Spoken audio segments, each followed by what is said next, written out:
जैसे कि सभी स्टूडेंट को ये बात पता है कि आज ही बोर्ड एग्जाम है, तो देखिए सुबह का समय है। सुबह क्या पढ़ कर जाए कि बोर्ड एग्जाम में वही आए जो हम पढ़ कर जाए। जैसे कि आप ये वीडियो लगभग 7 बजे अपलोड किया गया है, तो आप 7 बजे तक देखेंगे। तो 7 बजे से लेकर आपके पास समय क्या है, 7 से 8, 8 से 9, 9 से 10, 10 से 11, और उसके बाद आप 11 बजे से घर निकलेंगे, 11 से 12, 12 से 1, 1 से 2, यानी कि फिर भी आपको 3 घंटे का मौका मिल रहा है। आप 3 घंटे में तैयार होकर अपने सेंटर तक पहुंच जाएंगे। उससे पहले आपके पास समय कितना है, 7 से 8, 8 से 9, 9 से 10, 10 से 11, यानी कि लगभग 3 से 4 घंटे का समय मिलता है। अब इसे 3 से 4 घंटे के बीच में अगर आपको हम जो बता रहे हैं, अगर आप इसे पढ़ लिए तो आपका बोर्ड एग्जाम में 85 से भी ज़्यादा नंबर बनेगा। क्योंकि आज केवल 3 घंटे अगर आप पढ़ लिए ना, तो आपका 100% फिक्स है कि 85 प्लस आएगा। तो देखिए, अब आप सुबह का समय है तो आप फर्जी इधर उधर मत पढ़िए। तो यहाँ पर आपको हम कुछ क्वेश्चन बता रहे हैं जो कि काफ़ी इंपॉर्टेंट है। देखिए, आपको पढ़ना भी नहीं है, केवल आप एक बार देख लीजिए कि आपने पढ़ा है कि नहीं।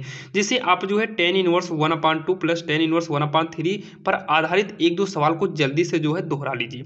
हम ये नहीं कह रहे हैं कि आप यही दोहराइए, लेकिन इस पर आधारित 1-2 सवाल आप जल्दी से दोहरा लीजिए। और जो tan वाला 3 आता है ना, तो इसको भी आप एक बार दोहरा लीजिए, और ये भी अगर समय मिले तो आप दोहरा लीजिए। बाकी इसका सोल्यूशन जो है डिस्क्रिप्शन में मिलेगा। बाकी आप डिस्क्रिप्शन में जाइए, क्योंकि वहाँ पर जाएंगे तो काफ़ी लंबा मिलेगा समय, बाकी लंबा समय लगेगा, आप वहाँ कर भी नहीं पाएंगे। तो बाकी आपके पास जो आपके अंदर हो सके, आपके पास जो मटेरियल हो, जो आपने सॉल्व करके कापी उपी रखा हो, आप जल्दी से उठाइए, उसमें से आप इसे करते चलिए। और यहाँ पर देखिए, एक जो है चैप्टर 2 से ही साइन में आता है ना, sine inverse x plus minus sine inverse y का, प्लस का भी होगा माइनस का होगा, इसको सॉल्व करके कॉस में चेंज करना सीख लीजिए। आप कोई भी सवाल, देखिए यही सवाल नहीं, इसके मॉडल का कोई भी सवाल आप एक बार पढ़ के जाइएगा, क्योंकि ऐसे सवाल बोर्ड एग्जाम में आती है। और ये भी सवाल पढ़ के जाना जो कि ये एनसीईआरटी से बाहर है, बाकी आने के चांसेस हैं, क्योंकि ये एक बार आई हुई है बोर्ड एग्जाम में। अब यहाँ पर देखिए, अगर हम बात करें चैप्टर 2 में, तो चैप्टर 2 में चैप्टर 3 में, तो चैप्टर 3 में आपको ज़्यादा कुछ नहीं पढ़ के जानना। पहला नंबर तो यहाँ एक्स वाई का मान निकालना, तुलना करना तो आपको आता ही होगा, और उसके बाद गुणा करना सीख लीजिए, क्योंकि गुणा तो बोर्ड एग्जाम में कहीं ना कहीं आपको जरूरत पड़ जाएगी इस तरीके के सवाल में।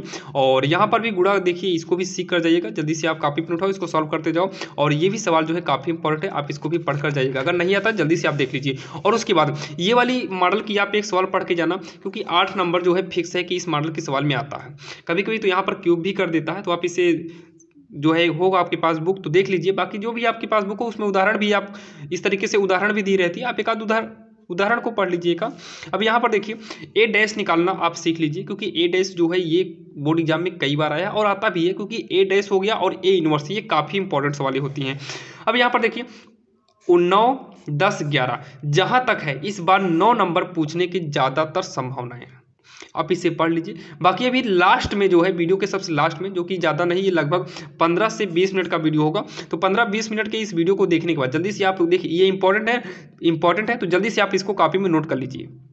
जो आपको इंपॉर्टेंट लगे कि हाँ ये नहीं आ रही है, तो आप जल्दी से उसे कॉपी में नोट कर लीजिए। और जल्दी से अभी आपको हम लास्ट में एक जो है वीडियो जोड़ेंगे, जिसमें आप हमारे चैनल के लिंक को, यानी कि लिस्ट को ओपन कर सकते हैं, और उसी लिस्ट के जरिए से आप सारे वीडियो को लाइन से देखते जाएंगे। तो आपके थंबनेल पर ही सवाल लगी होती है, यानी कि थंबनेल पर ही सवाल दिखाई देती रहती है, वहाँ पर देखकर आप उसी वीडियो को देख सकते हैं, मतलब उसी वीडियो को क्लिक करके देख सकते हैं। तो ये वाली सवाल काफ़ी इंपॉर्टेंट है, जो कि इस बार संभावनाएं है कि ये आएगी। और ये वाली भी संभावनाएं हैं, क्योंकि ये एनसीईआरटी से लिया गया है, ये भी एनसीईआरटी से है, ये भी खैर सभी एनसीईआरटी पर आधारित हैं, लेकिन ये इस एनसीईआरटी में खास करके पूछे जाने के चांसेस हैं। और इसमें और कुछ नहीं पढ़ना है। अब आते हैं चैप्टर 4 में। तो चैप्टर 4 में आपको तो यक्स का मान निकालना तो आता ही होगा, और इसको सीख लेना। इस पर भी ऑलरेडी हमने वीडियो बनाया, जाके देख लेना। और देखिए, आपको 3 बिंदु देगा, और यहाँ से कहेगा शीर्ष बिंदुओं वाले क्षेत्रफल निकालिए। क्षेत्रफल निकालना और क्षेत्रफल के जरिए से के का मान निकालना, ये तो फिक्स है कि आने वाला है। और हाँ, ध्यान देना, आव्यूह विधि से एक्स वाई जेड का मान निकालना इस बार 100% क्लियर है कि आएगा पूरे 8 नंबर का। तो आप जल्दी से, आपके पास समय है, लगभग 10 मिनट तक लगेगा, 10 मिनट तक आप इसे सीख लीजिए। 10 मिनट तक अगर आपने सीख लिया, तो आपका बोर्ड एग्जाम में 8 नंबर कहीं पर भी नहीं गया। अगर आपने ए इनवर्स को निकालना सीख लिया और एक्स वाई जेड को निकालना सीख लिया, तो जान लो कि आपका 8 नंबर कहीं नहीं गया। ए इनवर्स का भी वीडियो ऑलरेडी हमने बनाया, वहाँ पर जाकर देख लीजिएगा। और बाकी अगर आपको आता है तो कोई बात नहीं, आपने पढ़ा तो कोई दिक्कत नहीं। चलिए हम आगे देखते हैं। अब यहाँ पर देखिए, अब चैप्टर 2 में और कुछ नहीं पढ़ना है। अब आते हैं हम चैप्टर किस में, 5 में। तो चैप्टर 5 में जो है ये वाली सवाल तो फिक्स है कि हर बार आती है, मतलब ये जो 3 सवाल दिखाई दे रही है इस मॉडल की सवाल आती है। अगर आपको एक भी समझ में आ गई ना तो तीनों अपने आप आ गया। बाकी इसका वीडियो ऑलरेडी हमने बनाया, वहाँ पर भी जाकर देख लीजिएगा। अगर आपको आता है तो कोई बात नहीं, आता है तो कोई बात नहीं, बाकी ये तो बोर्ड एग्जाम में आएगा। 5 भी नंबर का आता है और 4 भी नंबर का कभी कभी आ जाता है। और यहाँ पर औकलन तो नॉर्मली है, आपको आता ही होगा औकलन। और औकलन में मेन क्या है देखिए, मेन जैसे आपको दे दिया जाएगा ये रूट वाला, ये मेन है रूट वाला। और दूसरा तो यक्स की पावर, यानी कि किसी यक्स की पावर में यक्स वाला फलन दे दे, ये काफ़ी इंपॉर्टेंट होता है। तो आप इसको भी एक बार पढ़ के जाना। बाकी आपके सामने, अगर आप पढ़ना चाहो तो जल्दी से इसको भी देख लीजिएगा। बाकी इसका वीडियो बनाए हैं, लेकिन वीडियो को अगर आप देखेंगे तो बहुत समय लग जाएगा, तो वीडियो को आप मत जाइए देखने, बाकी इसको एक बार सॉल्व करिए। बाकी आपके पास जो भी बुक हो उसमें आप देखते जाइए। तो यहाँ पर देखिए, ये तो आपका काफ़ी इंपॉर्टेंट था। उसके बाद यहाँ पर किसकी बात आ गई, हाँ, एक जो है आप उच्चतम पर एक सवाल लगा लीजिएगा। हम ये नहीं कह रहे आप ज़्यादा लगाइए, लेकिन आप उच्चतम पर लगाना, यानी कि उच्चिष्ट और निम्निष्ठ मान पर एक सवाल लगा के जाइए। जल्दी इस कॉपी में नोट कर लो, उच्चिष्ट और निम्निष्ठ पर एक सवाल लगाकर जाना है, जो कि यहाँ से भी काफ़ी इंपॉर्टेंट पूछता है। और बाकी आपको इसमें कुछ नहीं पढ़ना, सीधा आना है समाकलन में। और समाकलन में अब तो आपको पता है अभी पेपर होने वाला है, तो आप समाकलन में क्या पढ़ के जाइए, केवल ये देखिए प्रगुण 4 पर, जैसे ये सवाल हो गई, ये हो गई, ये तीनों का तीनों आपका प्रगुण 4 पर इस्तेमाल होगा। ये चौथा भी, जो 6वां नंबर भी प्रगुण 4 पर इस्तेमाल होगा। तो प्रगुण 4 से संबंधित आप 1-2 सवाल पढ़कर जरूर जाइएगा। प्रगुण 4 से संबंधित 1-2 सवाल पढ़ के जाइएगा। उसके बाद आते हैं समाकलन के अनुप्रयोग में। समाकलन के अनुप्रयोग में आपको दीर्घवृत्त से संबंधित 1-2 सवाल पढ़ के जाना है, जो कि काफ़ी इंपॉर्टेंट है, आप पढ़ के जाइएगा। अब उसके बाद हम आते हैं सीधे अवकल समीकरण में। तो अवकल समीकरण में क्या है, आप एक समघाती पर आधारित पढ़ के जाइए। किस पर, समघाती पर, समघाती पर आधारित आप एक सवाल पढ़ के जाना।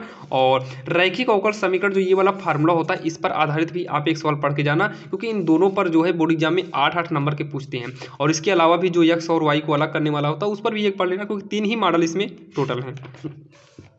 अब आते हैं हम सदिश में। तो सदिश में अगर आपने अभी तक कुछ नहीं पढ़ा तो कोई बात नहीं, अगर पढ़े तो कोई दिक्कत नहीं। अगर आपने पढ़ा है तो अच्छी बात है, नहीं पढ़ा तो आप इसको छोड़ दीजिए, क्योंकि अब बोर्ड एग्जाम दूसरी टाइम होने वाला है, यानी कि 2 बजे से होने वाला है, तो आप इसको कवर नहीं कर पाएंगे, क्योंकि इसमें ज़्यादा हार्ड पड़ जाता है। लेकिन यहाँ ये जो 11वां चैप्टर है त्रिविमीय, इसमें से आप क्या करिए, आप न्यूनतम दूरी और बीच के कोण को सीख लीजिए। जैसे आपको इसे समीकरण देगा बीच का कोण, आपको इस तरीके से समीकरण देगा बीच का कोण, जो कि काफ़ी इंपॉर्टेंट है, हमने बताया है। जाइए देखिए, कई बच्चों ने उसको देखा भी है। और सेम वैसे समीकरण देकर आपको न्यूनतम दूरी पूछेगा, तो आप इस पर आधारित भी एक सवाल पढ़ के जाना, क्योंकि काफ़ी इंपॉर्टेंट है। अगर आप पढ़ें तो कोई बात नहीं। अब उसके बाद आइए 12 में। तो 12 का ये क्वेश्चन हर बार फिक्स होता है कि आपको अवरोध देगा, उसमें से एक्स वाई दिया रहेगा, तो इसमें से एक्स वाई का मान निकालकर आपको रैखिक जो है समीकरण पर दिखाना होता है। यहाँ पर देखिए, जिसे लास्ट वाला समीकरण दिया, आप इस तरीके से सवाल एक पढ़ के जाना, क्योंकि इस तरीके से हर बार 8 नंबर का आता है, और इस बार भी 8 नंबर का आएगा। और अब हम बात करें, ये कौन सा चैप्टर था, 12 चैप्टर था। और प्रायिकता में बात करें तो प्रायिकता में कहीं से भी दे सकता है, तो प्रायिकता के लिए आपको पढ़ना पड़ेगा। तो यहाँ पर आपको हम एक बार दिखा देते हैं। यहाँ पर देखिए, देखो थोड़ा हम पलट लेते हैं। देखिए, सबसे पहला नंबर तो आपको 12 में और 11 में, अभी आपने देखा जो 12 में था, इस पर आधारित, यानी कि आपको कोई मतलब समीकरण देगा, उसमें से आपको जो है रैखिक वो पूरा आपका चित्र बनाना पड़ेगा। उसमें आपको बताना पड़ेगा अधिकतम मान, जेड का अधिकतम मान क्या होता है। ये 8 नंबर का फिक्स है।